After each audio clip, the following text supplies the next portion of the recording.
आज के इस पवित्र अवसर पर उपस्थित सभी रिनपोचे, सभी बौद्ध भिक्षुगण, मंच पर उपस्थित लेफ्टिनेंट गवर्नर विनय कुमार सक्सेना जी, लद्दाख के सम्मानीय सांसद मोहम्मद हनीफा जी,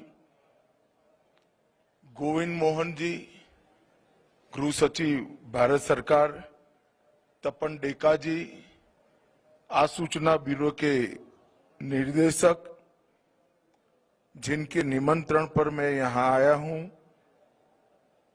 एलबीए के अध्यक्ष श्री लाकरुक जी, लद्दाख प्रशासन के वरिष्ठ अधिकारी और आज इतनी विशाल संख्या में आए हुए तथागत के अनुयायी गणों को मेरा प्रणाम। सबसे पहले तो मैं लद्दाख की जनता को आज बुद्ध पूर्णिमा का बहुत बहुत शुभकामनाएं देना चाहता हूं। बुद्ध पूर्णिमा हर साल आती है, मगर आज की बुद्ध पूर्णिमा ये लद्दाख के वासियों के लिए मणिकंचन योग है। आज बुद्ध पूर्णिमा भी है, त्रिपावन दिवस भी है और आज भगवान बुद्ध के पवित्र अवशेषों के साथ बुद्ध स्वयं यहां उपस्थित है। एक प्रकार से आज की बुद्ध पूर्णिमा का महत्व बहुत बढ़ गया है। मित्रों, लद्दाख में 75 साल के बाद ये पावन अवशेष यहां पर आए हैं। लाकरुक जी ने ठीक ही कहा कि 75 साल पहले जब ये अवशेष यहां आए होंगे, बहुत कम लोग इसके दर्शन का, इसकी आध्यात्मिक ऊर्जा के अनुभव का और इससे भगवान बुद्ध के संदेश को प्राप्त करने का लाभ उठा पाए होंगे, क्योंकि उस वक्त कठिन वादियों में न आवागमन की कोई सुविधाएं थी, न रोड बने थे, न रास्ते बने थे।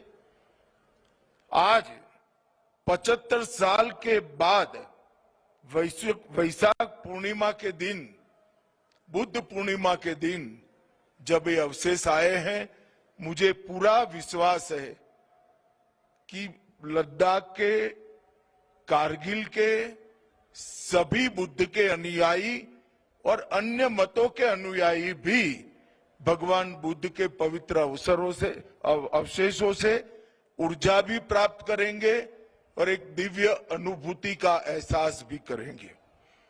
आज त्रिपावन दिन है। आज के ही दिन 563 वर्ष ईसा पूर्व लुम्बिनी के उपवन की भूमि पर राजकुमार सिद्धार्थ का जन्म हुआ, जो बाद में ज्ञान प्राप्ति के बाद तथागत बुद्ध कहलाए। उनके जन्म का दिन, उसके साथ साथ बोधि गया के पीपल वृक्ष के नीचे जहां उन्होंने सम्यक संबोधि की प्राप्ति की, वो दिन भी यही पावन दिन था। और जब 80 साल का शरीर का अंत हुआ और कुशीनगर में उन्होंने महापरिनिर्वाण प्राप्त किया, वो भी यही दिन था।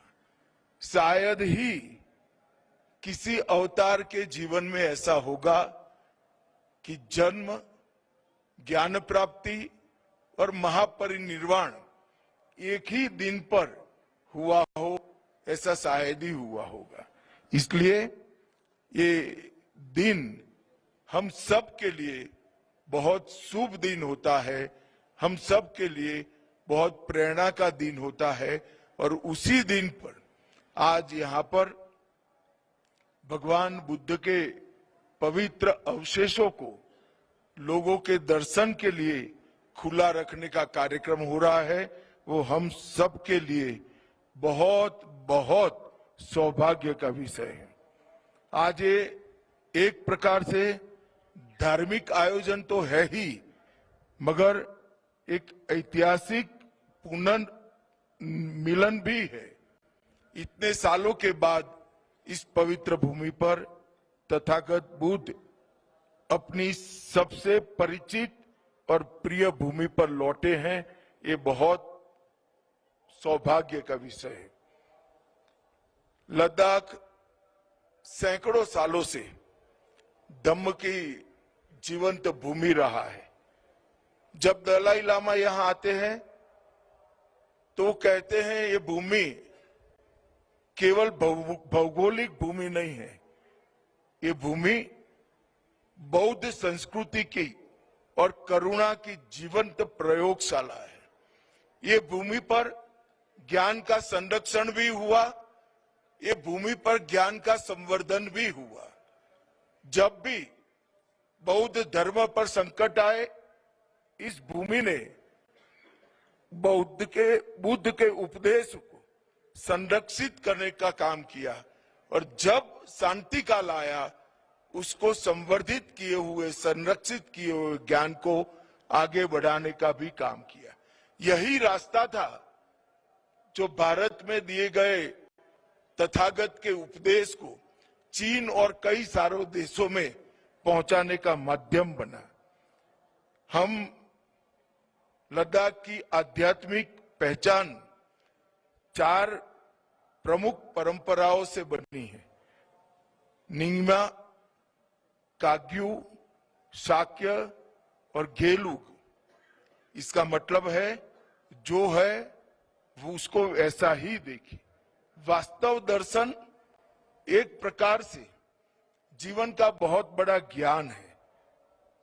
दूसरा, गुरु की कृपा और निरंतर आत्मचिंतन, ध्यान ही मुक्ति का द्वार है। क्योंकि गुरु की कृपा से ज्ञान प्राप्त तो होता है, परंतु ज्ञान को आत्मसात करने के लिए ध्यान से इसको अपने साथ आत्मसात नहीं करते हैं तो मुक्ति संभव नहीं है। और ज्ञान साधना के बिना अधूरा है, और साधना ज्ञान के बिना अंधी होती है। तो साधना और ज्ञान का मिलन ही सही रास्ता है। और सबसे अंत में ये सब होने के बाद नैतिक अनुशासन नहीं है तो कभी प्रज्ञावान जीवन बन ही नहीं सकता है। प्रज्ञावान जीवन का मूल आधार नैतिक अनुशासन ही होता है। और लद्दाख की भूमि से निकला हुआ संदेश आज विश्व के कई मुमुक्षु के लिए जीवन को आगे ले जाने का कारण बना है। लद्दाख में इन पवित्र अवशेषों की उपस्थिति हमें याद दिलाती है कि भारत की सभ्यता हजारों वर्षों से शांति और सह-अस्तित्व का संदेश देती आई है। लद्दाख और कारगिल जैसे डाइवर्स प्रदेश के अंदर ये संदेश और भी प्रासंगिक हो जाता है। ये विरासत आज भी हमें कहती है कि संघर्ष और अशांति के बीच शांति और करुणा का मार्ग ही समाधान हमें दे सकता है। लद्दाख में कई सदियों से बौद्ध धर्म अलग अलग समय पर अलग अलग तरीके से पहुंचता भी रहा, पनपता भी रहा और विकसित होकर लद्दाख के बाहर भी गया। कश्मीर के बौद्ध अध्ययन, महायान दर्शन और बौद्ध कला का प्राचीन केंद्र था। वहीं से लद्दाख को सबसे पहले बौद्ध धर्म का संपर्क और संसर्ग और सत्संग करने का रास्ता मिला। सम्राट अशोक के दूतों ने कश्मीर गंधार के रास्ते में यहीं पर लद्दाख में बौद्ध प्रभाव की नींव रखी। दूसरा चरण आया कुषाण काल में, लगभग पहली और तीसरी ईसा की सदी में। महायान बौद्ध धर्म का उत्कर्ष और उसका विकास लद्दाख तक पहुंचा और कई प्राचीन स्तूप, चट्टानी बौद्ध प्रतिमाएं, खारोष्ठी, ब्राह्मी अभिलेख इस बात के साक्षी है कि इस काल में भी यहाँ पर बौद्ध धर्म आगे बढ़ा। सिल्क रूट के कारण भी कश्मीर, लेह, यारकन, खेतान और तिब्बत को जोड़ने वाले मार्ग होने के कारण भी वस्तुओं ने सिर्फ वस्तुओं के लिए नहीं, व्यापार के लिए नहीं, विचार के लिए भी ये मार्ग एक प्रकार से बहुत महत्वपूर्ण बना। भिक्षुओं के लिए पांडुलिपियां, कला शैलियां, जिनके साक्ष्य शिलालेख, मणिदीवारें, स्तूप और बौद्ध शैल कला में यहाँ पर उपस्थित मिलते हैं। चौथा चरण तिब्बती प्रभाव का आया। 7वीं और 10वीं सदी में महायान और वज्रयान परंपराएं तिब्बत से लद्दाख पहुंची और समृद्ध हुआ यहाँ पर तथागत का संदेश। और निर्णायक योगदान रिंचेन जांगपो 10वीं और 11वीं सदी में आया, जब संस्कृत ग्रंथों का तिब्बती भाषा में अनुवाद हुआ। 108 मठों की स्थापना हुई, अलची मठ की स्थापना हुई और बौद्ध धर्म को संस्थागत और स्थायी स्वरूप दिया गया।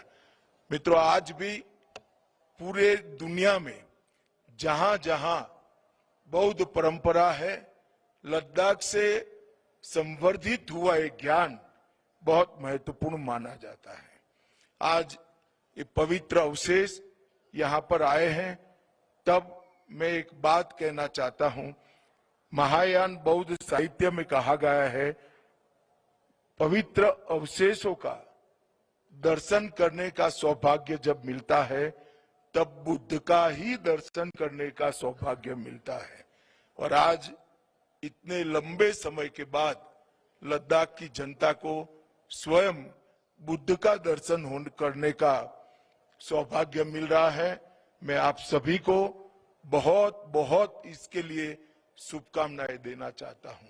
और लद्दाख प्रशासन से भी मेरा आग्रह है कि हम पूरी सुविधा करें कि सभी मतों के अनुयायी यहाँ आए और बौद्ध मत के अनुयायी तो कोई न छूट जाए, इस प्रकार की प्रशासन ने संपूर्ण व्यवस्था करनी चाहिए। यहाँ पर आईटीबीपी, सेना और लद्दाख प्रशासन अपने घर पर बुद्ध पधारे हैं, इसी प्रकार से आव भगत और सुविधाओं के लिए हमेशा तत्पर रहना चाहिए। मित्रों, अंत में मैं एक ही बात कहता हूं, भगवान बुद्ध ने जब ज्ञान प्राप्त किया और ज्ञान का प्रचार और प्रसार किया, अनेक भिक्षुओं को देश भर में फैलाकर ये ज्ञान का प्रचार किया।